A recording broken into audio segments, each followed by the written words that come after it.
Our fake news tracking and analysis unit has continued the work of monitoring and combating fake news and hate speech throughout the election period. For its part, our EAC, Election Analysis Center, which is composed of leading experts on elections and democracy, reconvened to cover the gubernatorial and state houses of assembly elections. This update is the latest in the series of updates that the CDD Election Analysis Center has issued on the 2019 general elections.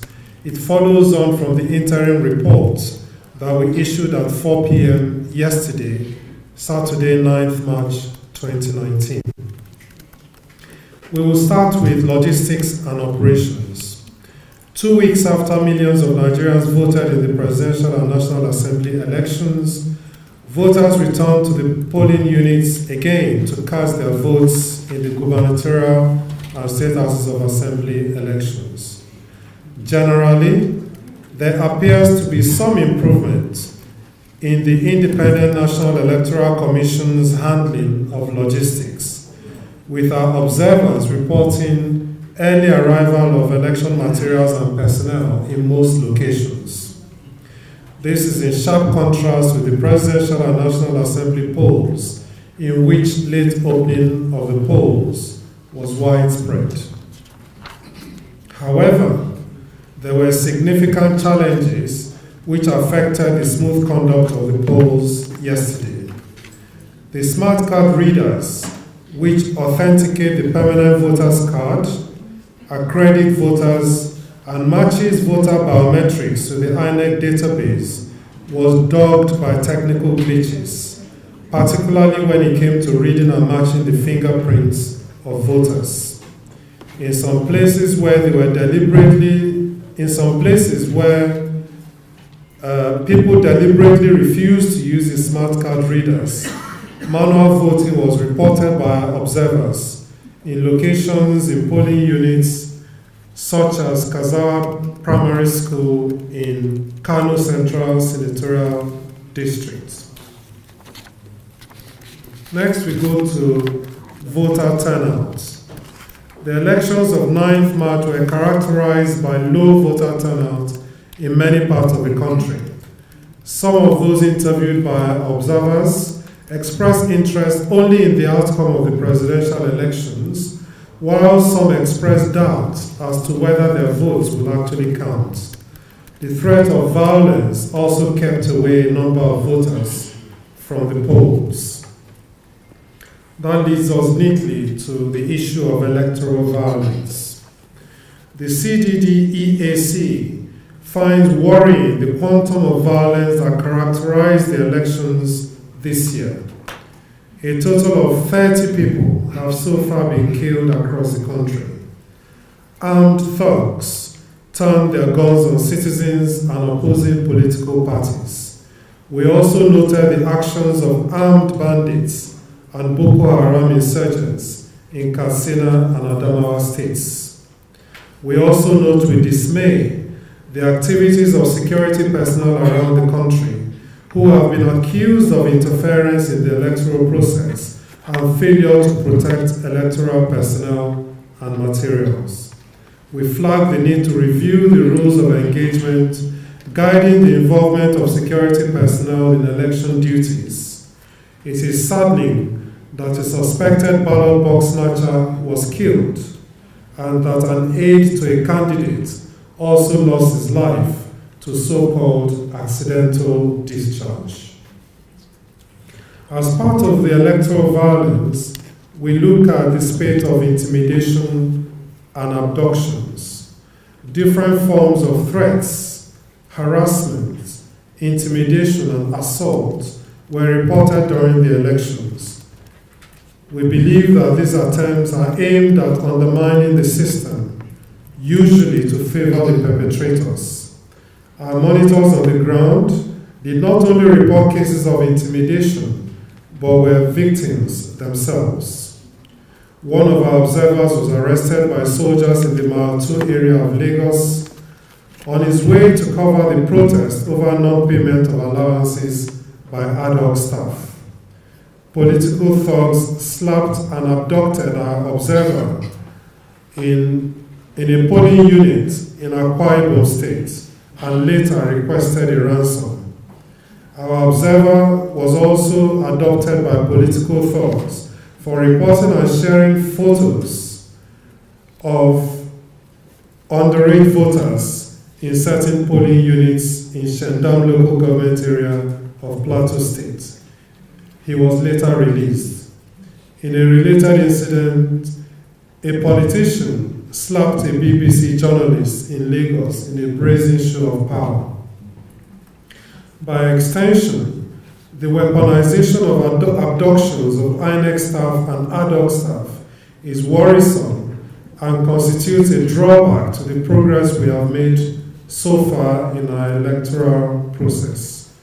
INEC officials were kidnapped and later released in Benue, Katsina, Kogi, Imo, Akwa Ibom, and Rivers during voting and collation of results, with Katsina alone recording 20 cases of abductions.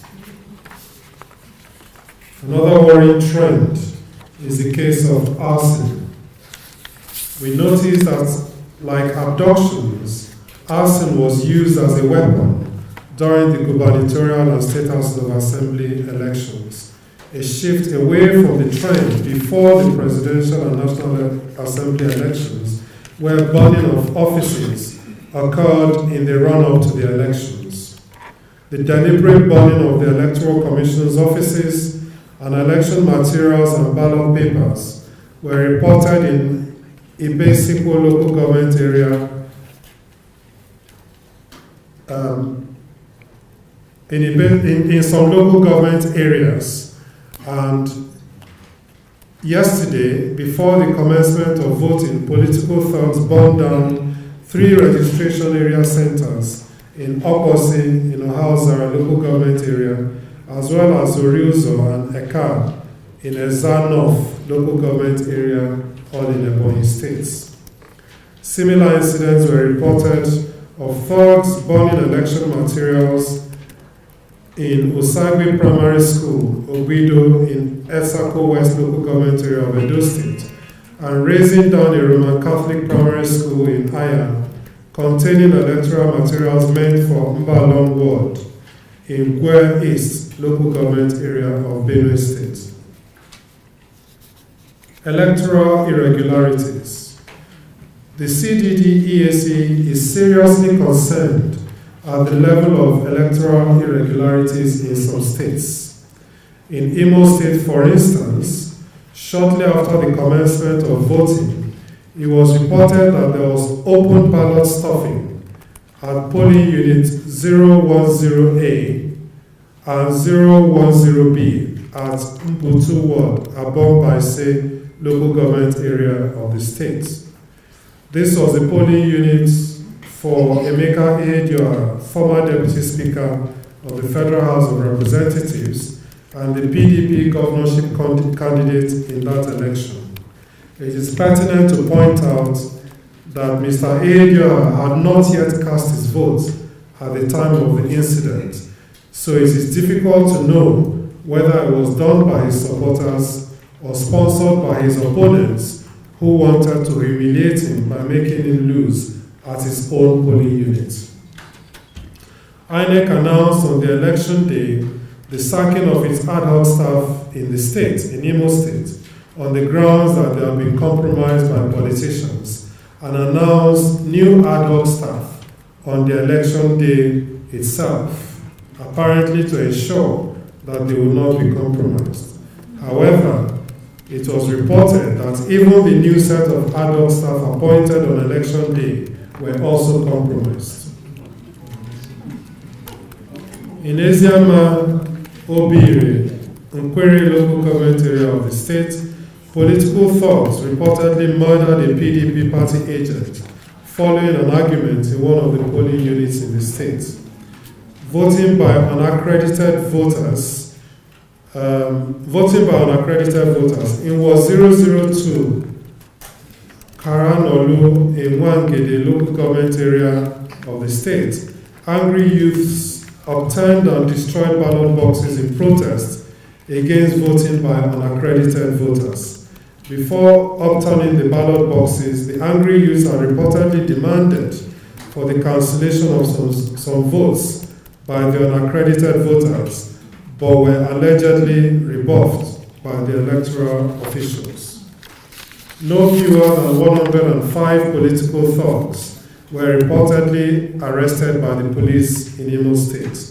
The thugs were reportedly arrested for offenses that range from ballot box snatching to disrupting elections, harassing electoral officials, and impersonating policemen.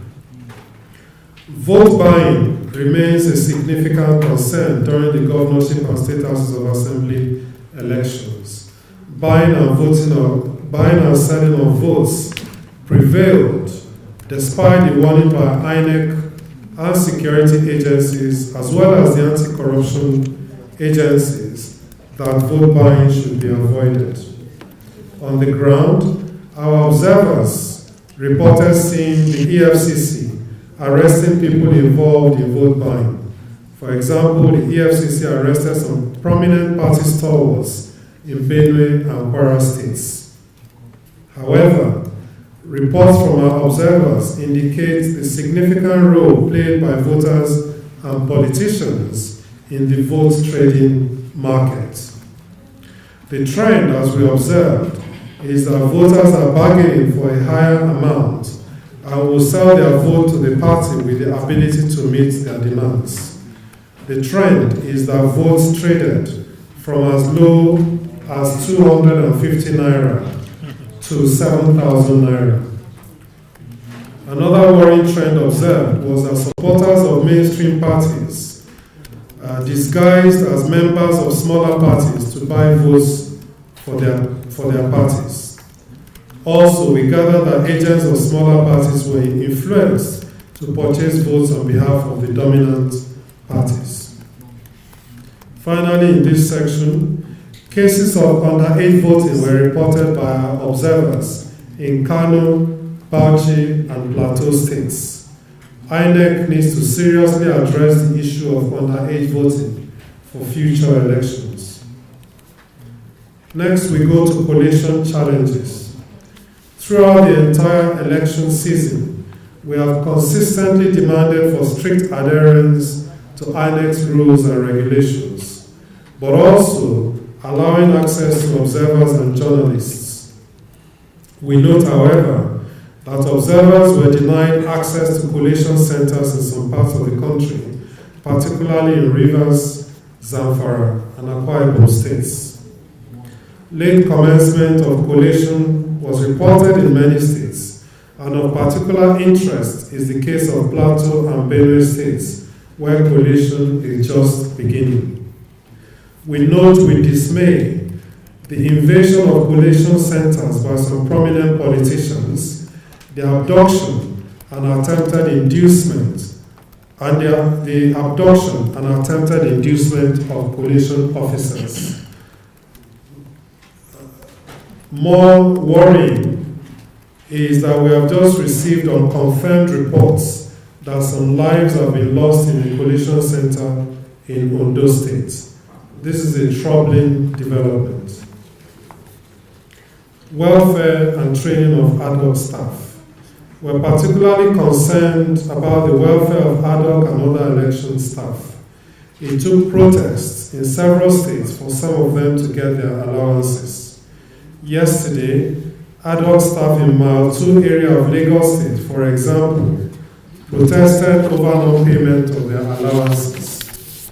By implication, this might deter National Youth Corps Service members from participating in future elections, which may mean that we might be confronted with staff shortages amid a growing population and an expanding voter register. We also question the nature of training offered to ad hoc staff in the run-up to the elections, particularly with reports of inefficiency and poor technical knowledge among the election staff. to make trainings more useful and suitable for elections, INEC must stay away from offering trainings that uses samples and simulated scenarios to prepare election staff for election day. In conclusion, the EAC finds it pertinent to place the observations and analysis in this report in the broader context of the sustainability of elections as mechanisms for the democratic management of diversity in our country.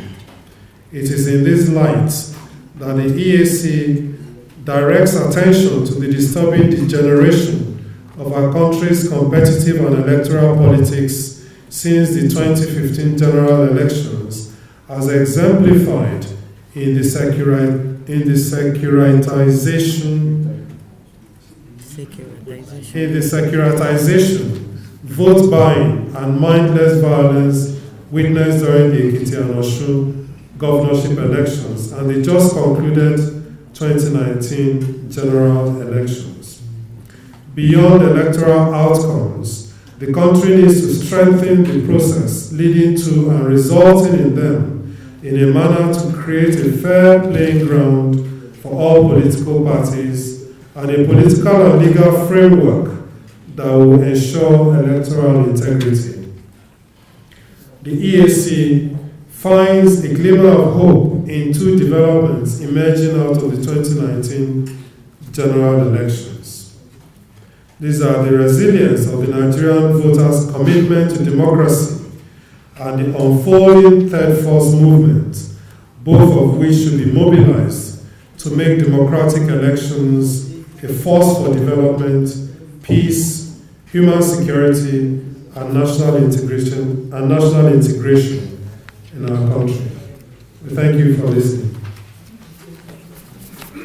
I happen to have been a member of the Waste Commission, and we are the first to propose the Electoral Offences Commission, because as we argued then, and the reality remains the same, there is impunity in terms of electoral offences. Over and over again, people commit the same offense, and nobody ever gets even charged, not to talk of being prosecuted. The present legal regime is a difficult one. INEC is supposed to prosecute electoral offences, but then INEC does not have prosecutorial powers, and there has been a tradition in this country that the police investigates, the DPP prosecutes. So when you put in a law, INEC does it, and that's not the system that you run in the country. That becomes a non-functional provision.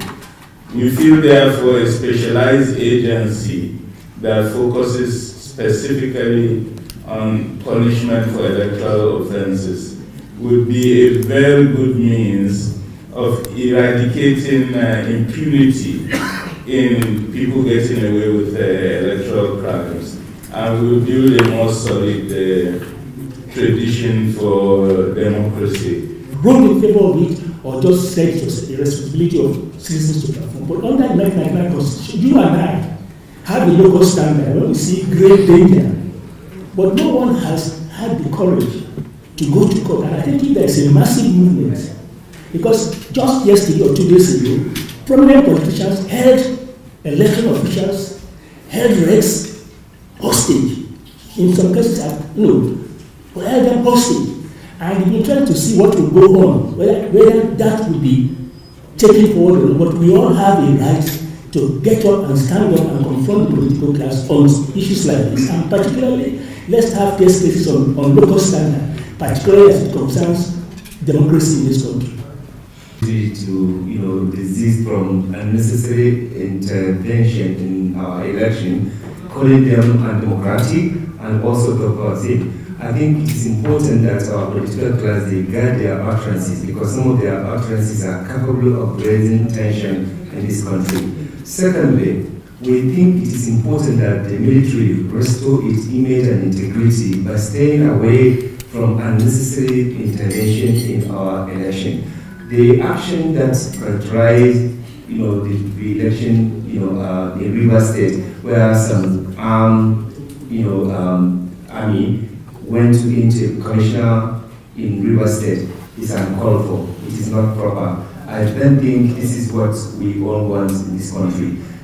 In Jos, we just saw, reports, also military involving, themselves in unnecessary election collection centers. So it is important that, we call on the army to desist from anything that is capable of actually making them lose their respect and their integrity and their, professional conduct.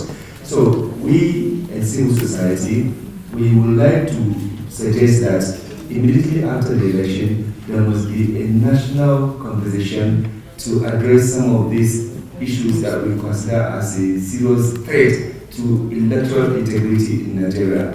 And if we don't do that, then many Nigerians would not actually come to vote because their vote will not count, the process will be blocked, and that will not be good. So we hope that after the election, all the stakeholders, they will have to come and have an honest and frank conversation in this country, including looking at some of the recommendations by the West Committee and other recommendations in the Presidential Conference in 2014. There were a lot of good ideas and suggestions on how to improve our electoral integrity. If you don't do that, then it is tantamount to wasting public funds. The amount of money we have seen into this election is quite too much, and we cannot continue to spend taxpayers' money and only to end up with this kind of kangaroo election that is happening in many places. Some places there is no election because of the hooliganism, because of